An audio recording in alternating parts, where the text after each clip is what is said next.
Et là, les États-Unis ont compris la leçon. Aucun autre pays en Amérique ne pourra plus jamais se permettre de prendre langue avec une autre puissance que nous. Le crime de lèse-majesté que Jovenel a commis, les amis, écoutez-moi bien, remonte au 2 juin de cette année. C'est très important, retenez cette date. Que s'est-il passé le 2 juin de cette année, le 2 juin 2021?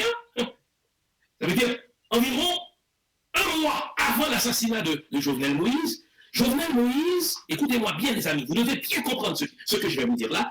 Jovenel Moïse a osé recevoir, les lettres de créance d'un ambassadeur de la Fédération russe accrédité en Haïti, répondant au nom de Sergueï Melik Bagdasorov.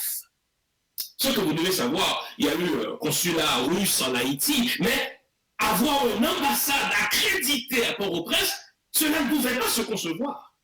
Or, Jovenel Moïse, dans son désir de tenir une promesse phare, à savoir doter le territoire haïtien d'électricité 24 heures sur 24, a tenté toutes sortes de démarches auprès de la Turquie. C'est ainsi donc qu'en 2020, il a signé 7 accords avec la Turquie pour essayer, n'est-ce pas, d'avoir des centrales électriques en Haïti qui allaient lui permettre de tenir tête devant la population haïtienne, parce que c'était sa promesse phare, fournir l'électricité 24 heures sur 24, 2 ans après son investiture, ce qu'il n'a jamais pu tenir. Et voyant arriver, n'est-ce pas, la fin de son mandat, il a tenté des accords avec la Turquie, il s'est rapproché de la Russie,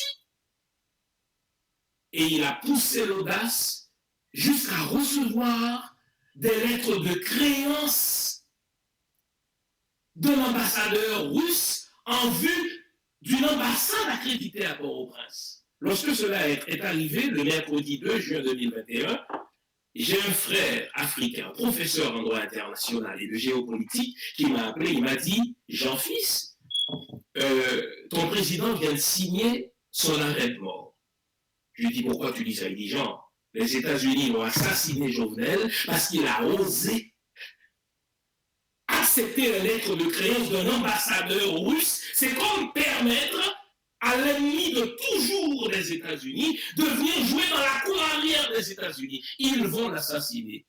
J'avais eu des doutes. J'ai dit, mais écoutez, tu exagères, mon grand ami. Ton ami sénégalais. Il dit, Jean, tu verras, les États-Unis d'Amérique vont l'assassiner. Lorsque Jovenel a été assassiné, mon ami m'a rappelé ce qu'il m'avait dit effectivement le mercredi 2 juin.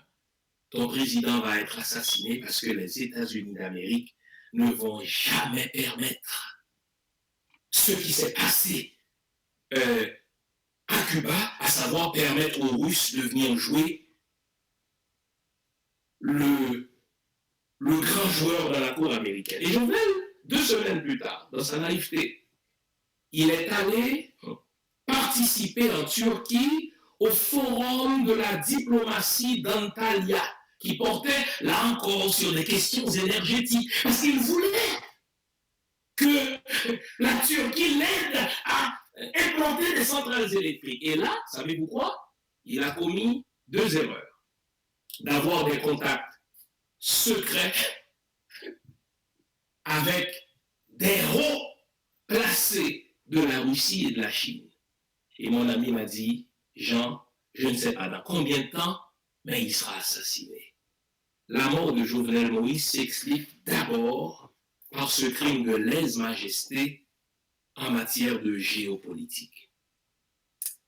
Ils n'auraient pas assassiné. Il y a autre chose qui s'est ajoutée au cas Jovenel. C'est que Jovenel, comme je l'ai dit dans mon live de mercredi dernier, était devenu un boulet au pied des Américains. Après qu'on a soutenu tout ce temps-là, on ne pouvait pas se permettre, n'est-ce pas, de le menotter, de le mettre dans un avion et de le faire partir. Ça allait être laid. Il fallait envoyer un message radical, en finir avec lui, parce que ce n'était plus l'homme de la situation. Et pire, comment a-t-il osé accréditer un ambassadeur chez nous? Parce que les États-Unis, c'est comme ça qu'ils voient Haïti. Comment a-t-il osé accréditer l'ambassadeur de notre ennemi chez nous? Il était dès lors question de temps, Jovenel allait mourir.